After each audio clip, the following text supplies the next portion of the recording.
श्री स्वामी समर्थ। नमस्कार, मी मंगल तुम्हा सर्वांचं नवीन एका व्हिडिओमध्ये अगदी मनापासून खूप खूप स्वागत करते।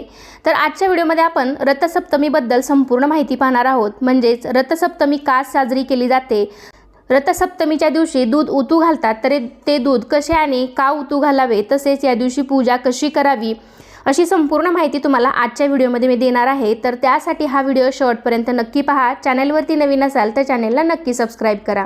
लगेचच आजच्या व्हिडिओला सुरुवात करूयात। माघ शुक्ल सप्तमीला रथसप्तमी साजरी केली जाते। या दिवशी महर्षी कश्यप आणि देवी आदिती यांच्या पोटी सूर्यदेवांचा जन्म झाला। या दिवशी सूर्यदेवांचा जन्म झाल्यामुळे रथसप्तमीचे महत्त्व सूर्यदेवाच्या दर्शनामुळे आहे। या दिवशी सूर्यदेव 7 घोड्यांनी ओढलेल्या रथावर स्वार होऊन प्रकट झाले होते, म्हणूनच ही सप्तमी तिथी रथसप्तमी म्हणून ओळखली जाते। तर यावर्षी मंगळवार दिनांक 4 फेब्रुवारी 2025 रोजी रथसप्तमी साजरी केली जाणार आहे।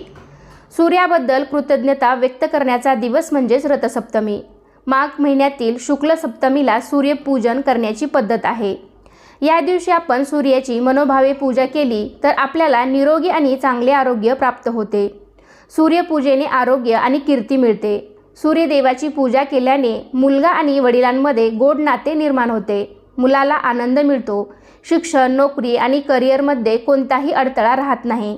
तसेच सर्व प्रकारचे शारीरिक व मानसिक रोग त्रासही दूर होतात। त्यामुळे या दिवशी सूर्यपूजेचे खूप महत्त्व आहे।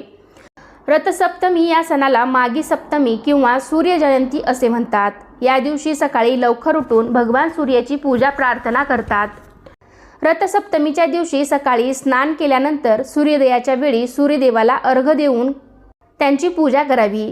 सूर्याकडे तोंड करून नमस्काराच्या मुद्रेत लहान कलशाच्या साहाय्याने शक्यतो तांब्याचा कलश घ्यावा आणि त्याने हळूहळू पाणी अर्पण करावे। यालाच अर्घ्य असं म्हणतात। सूर्यदेवाला दररोज अर्घ्य दिल्यास आपल्याला सूर्यदेवाची कृपा प्राप्त होते।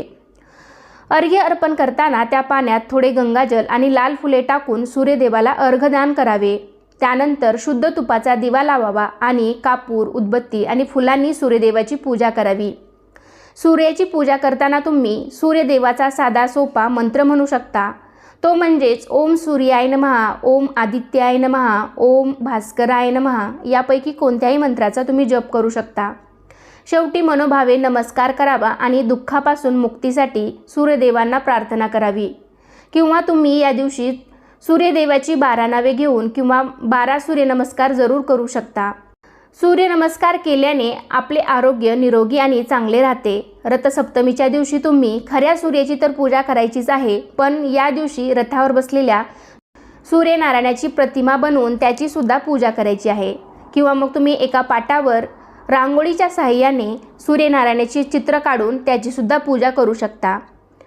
त्यांना लाल फुले अर्पण करायची आहेत। सूर्यदेवाची प्रार्थना करायची। शक्य झालं तर आदित्य रुद्रम स्तोत्रम, सूर्याष्टकम किंवा सूर्यकवचम यापैकी कोणतेही एक स्तोत्र तुम्ही म्हणू शकता किंवा ऐकू शकता।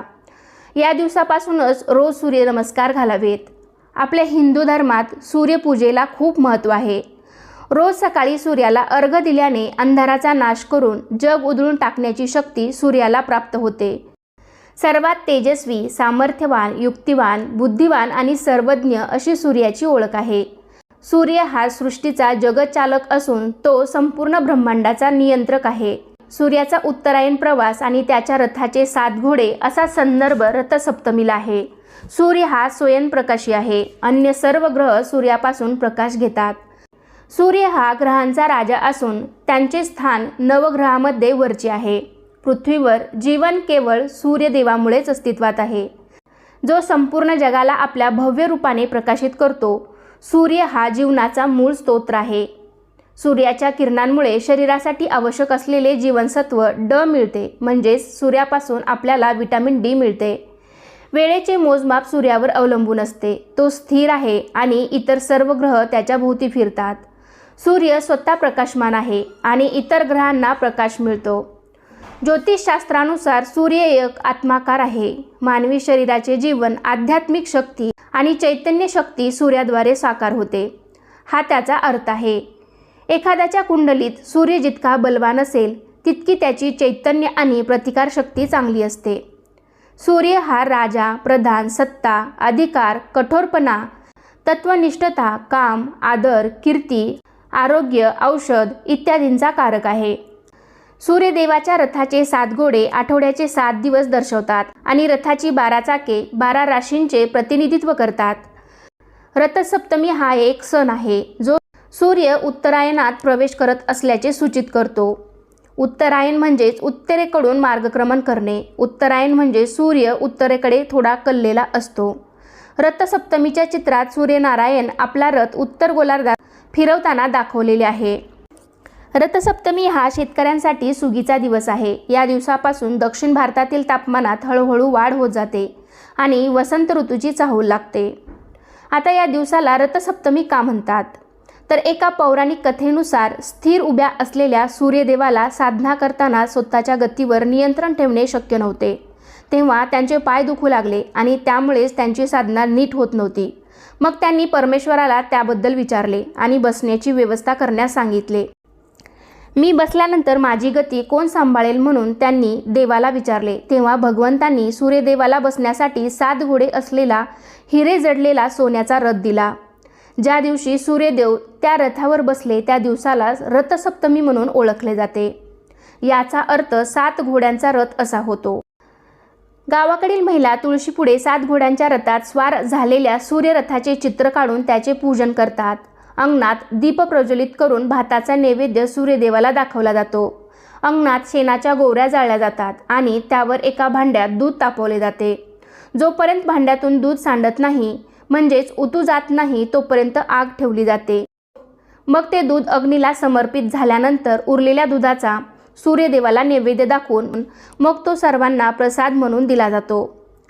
रथसप्तमीच्या दिवशी मुद्दाम दूध उतू घातलं जातं, कारण दूध ज्या दिशेला उतू जाईल तिकडे समृद्धी येते असं म्हटलं जायचं। एरवी दूध उतू गेलं किंवा सांडलं तरी हळहळणाऱ्या महिला या दिवशी मुद्दामून दूध उतू जाऊ द्यायच्या।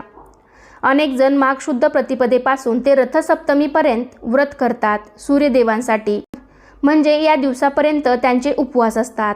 तसेच दरवर्षी मकर संक्रांतीला होणारा हळदी कुंकू समारंभ रथसप्तमीच्या दिवशी समाप्त होतो। रथसप्तमी ही सूर्यग्रहणाप्रमाणे दानासाठी अत्यंत शुभ मानली जाते।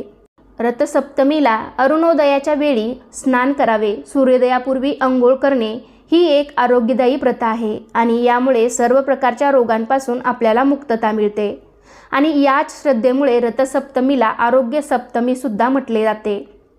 त्यामुळे आपल्या हिंदू धर्मात रथसप्तमी या सणाचे वेगळे आणि अनन्यसाधारण असे महत्त्व आहे। त्यामुळे तुम्ही सुद्धा येणाऱ्या रथसप्तमीला सूर्यदेवाची मनोभावे पूजा केली तर तुम्हाला सुद्धा चांगले आणि निरोगी आरोग्य प्राप्त होईल आणि समृद्धी मिळेल।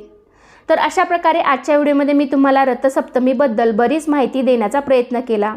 तर कसा वाटला तुम्हाला आजचा व्हिडिओ मला नक्कीच कमेंटद्वारे सांगा। व्हिडिओ आवडला असेल तर व्हिडिओला लाईक करा, तुमच्या फ्रेंड फॅमिलीमध्ये शेअर करायला विसरू नका आणि असे छान छान माहितीपूर्ण व्हिडिओ पाहण्यासाठी आजच आपल्या चॅनलला सुद्धा नक्की सबस्क्राईब करा। चला तर पुन्हा भेटूया अशाच एका छानशा आणि माहितीपूर्ण व्हिडिओमध्ये। तोपर्यंत धन्यवाद। सर्वांना श्री स्वामी समर्थ।